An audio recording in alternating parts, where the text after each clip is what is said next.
Bonjour et bienvenue à votre émission Langue fourchue. Un phénomène de plus en plus récurrent est la consommation de stupéfiants chez les ados.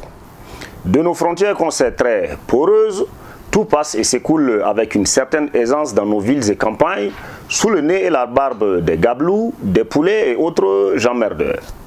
Des drogues dites douces au dur, tout y passe. Dans le temps, l'apanage d'une certaine élite bourgeoise et de leurs rejetons, on assiste aujourd'hui à une vulgarisation des stupéfiants dans toutes les couches socio-professionnelles du Burkina.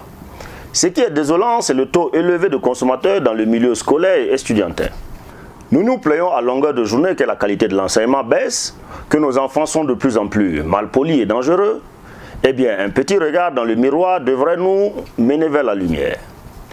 Quel temps les parents consacrent-ils de nos jours à l'éducation de leurs enfants si ce n'est le pouvoir financier qui leur permet de se débarrasser des soucis de leurs morpions en quête de sensations fortes?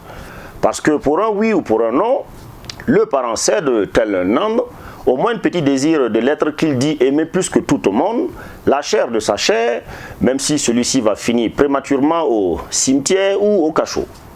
Moto de grosse cylindrée pour un loufia de 45 kg qui a du mal à s'accrocher à son guidon et dont les pieds atteignent à peine le sol. Argent de poche équivalent au double du salaire de son enseignant.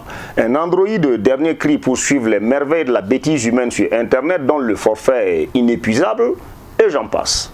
Résultat, des enfants qui, assez suffisants et bourrés de fric, s'offrent de petits plaisirs que ni papa ni maman ne soupçonneraient. Et même si c'était le cas, ils fermeraient les yeux là-dessus parce que leur petit bout de chou est trop mignon pour être contrarié.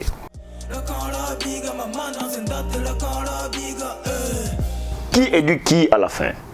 Est-ce les gosses qui sont responsables maintenant de leurs géniteurs? Normal dans ce cas que, sans surveillance aucune, ces ados débiles se livrent à toutes sortes de bêtises, aidés en cela par la consommation d'alcool et de stupéfiants. Pour des pays comme le nôtre où l'espérance de vie atteint à peine 40 ans, la cigarette et l'alcool circulent à profusion et sans contrôle aucun, parce que quelques bons voudraient améliorer leur compte en banque et payer les études de leurs mioches dans les meilleures écoles à l'étranger, où justement la consommation d'alcool et de tabac est strictement réglementée, exposant ainsi notre jeunesse désœuvrée et en quête de repères culturels. Le silence dans lequel cette débauche de notre jeunesse se mène est criminel. Oui, parce que sous nos yeux, des enfants envahissent des boîtes de nuit et autres maquis huppés, des chichas dans le bec et la rasade de whisky qui va avec, sans que quiconque ne lève le petit doigt. La mode aujourd'hui étant la chicha remplie de whisky et en lieu et place des plantes aromatisées sous la braise, quelques feuilles de chanvre indien bien sélectionnées. Là aussi, ces mini-voyous exigent de la très bonne qualité.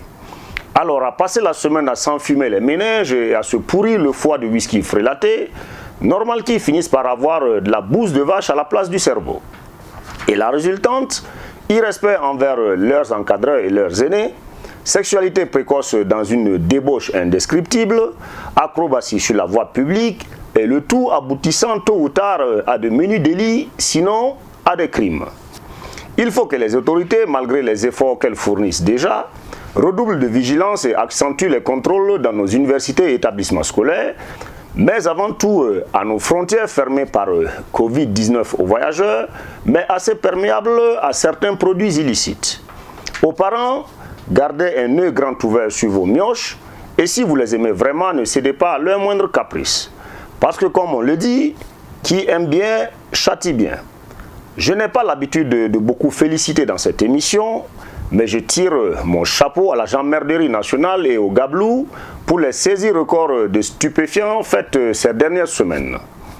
Mais en attendant, ce serait bien de s'attaquer aux drogues dites douces qui circulent librement dans notre pays, parce que comme on le dit, qui vole un œuf, volera un bœuf.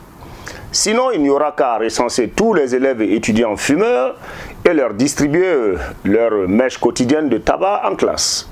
Allez, je m'en vais chiquer mon tabac, ça au moins ça ne fait pas de fumée, donc pas de vague.